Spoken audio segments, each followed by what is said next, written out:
আমার বড় বাবাটার যেহেতু আগামী মাসেই বার্ষিক পরীক্ষা শুরু হবে, তাই বাবার বাড়ি থেকে আজকে চলেই আসলাম। আর সাথে আরেকটু কাজও ছিল, তাই চলে আসলাম। সো হ্যালো এভরিওয়ান, আসসালামু আলাইকুম, welcome back to my other blog. আশা করি সবাই ভালো আছেন, আলহামদুলিল্লাহ আমিও ভালো আছি। তো আজকের ভিডিওটা শুরু করব দুপুরে রান্না বান্না দিয়ে। আজকে দুপুরে যা যা রান্না করবে ওগুলো নিয়ে থাকছে আজকের ভিডিও। তো আজকে দুপুরে রান্না করা হবে ফুলকপি আলু দিয়ে, রান্না করা হবে শোল টাকি মাছ, আর এখানে ছিল এই মাছগুলো ভাজি করা হবে, আর এখানে আলু দিয়ে ডিম ভুনা করা হবে। তো ডিমটা সেদ্ধ করা হচ্ছে চুলাতে। এক পাশের চুলায় ডিম সেদ্ধ বসিয়ে দেওয়া হয়েছে, আরেক পাশের চুলায় মাছগুলো ভেজে নেওয়া হচ্ছে। এই মাছগুলো দিয়ে রান্না করা হবে ফুলকপি। এই মাছ দিয়ে ফুলকপি রান্না করলে কিন্তু অনেক বেশি মজা হয়, সাথে যদি ধনিয়া পাতা তাহলে তো আরো বেশি মজা হয়। এখানে টাকি মাছের ভর্তা বানানো হচ্ছে। জানি না টাকি মাছের ভর্তা তোমরা কেউ খাও কিনা, আমাদের কাছে অনেক বেশি ভালো লাগে। তো আমার একটা আন্টি বানাচ্ছিল, আমার ভাইয়ের বউ একদম সবকিছু রেডি করে দিয়েছিল। আমার সেই আন্টি ভর্তাটা শিলপাটায় বেটে নিয়েছিল। ধনিয়া পাতা দিয়ে যে কোনো মাছের ভর্তা কিন্তু অনেক বেশি মজা হয়, শুধু মাছের না, যে কোনো ভর্তাই কিন্তু অনেক বেশি মজা হয়। আর ভর্তা তো আমরা অনেক বেশি পছন্দ করি। তো যাই হোক, আন্টি ভর্তা বানাচ্ছিল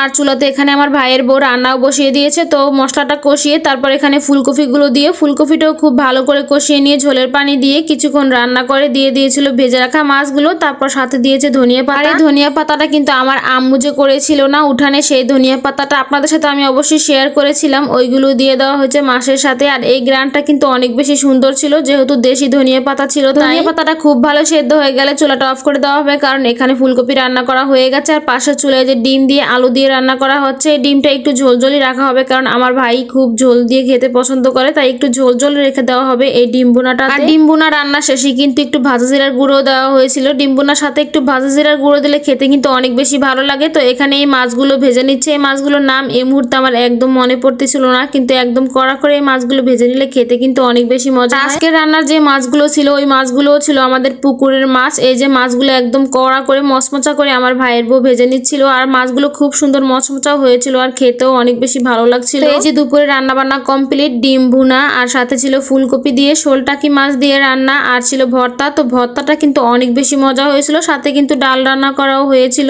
ভর্তা ভীষণ পছন্দ করি আমরা সবাই, আমি তো বিশেষ করে অনেক বেশি পছন্দ করি। আজকে দুপুরে মাছ ভর্তা দিয়ে অনেক মজা করে ভাত খেয়েছিলাম। আর আজকে চলে আসার একদমই কথা ছিল না, তারপর আজকে চলে আসলাম। আমি ভাবলাম যে শনিবারে চলে আসবো, যেহেতু ছেলের মাদ্রাসা একটু বন্ধ আছে, আগামী মাসে পরীক্ষা হবে। তারপর ভাবলাম যে কালকে আসবো। তো আমার হাজবেন্ড ফোন দিয়েছিল যে আমাদের এদিকে চরমনায় মাহফিল হইতেছে, তো ওইখানে তার ছেলেকে নিয়ে যাবে। তো তার জন্যই খুব তাড়াহুড়া করে আজকে চলে আসলাম। আমরা বাসায় আসার সাথে সাথেই আমার হাজবেন্ড আর আমার বড় বাবাটা দুজনে মিলেই চলে গেছে চরমনায় উদ্দেশ্যে। তো আমি আর আমার ছোট বাবাটা ছিলাম বাসায়। তো ভাবলাম যে দুজনে নাস্তা করব কি দিয়ে, পরে মনে পড়লো যে বাসায় অনেকগুলো রুটি ফ্রোজেন করে রেখে গেছিলাম, এগুলো দিয়ে নাস্তাটা করে ফেলি। তো যেই কথা সেই কাজ, কয়েকটা রুটি ভেজে নিয়েছিলাম, সাথে একটু ধনিয়া পাতা দিয়ে ডিম ভেজে নিয়েছিলাম।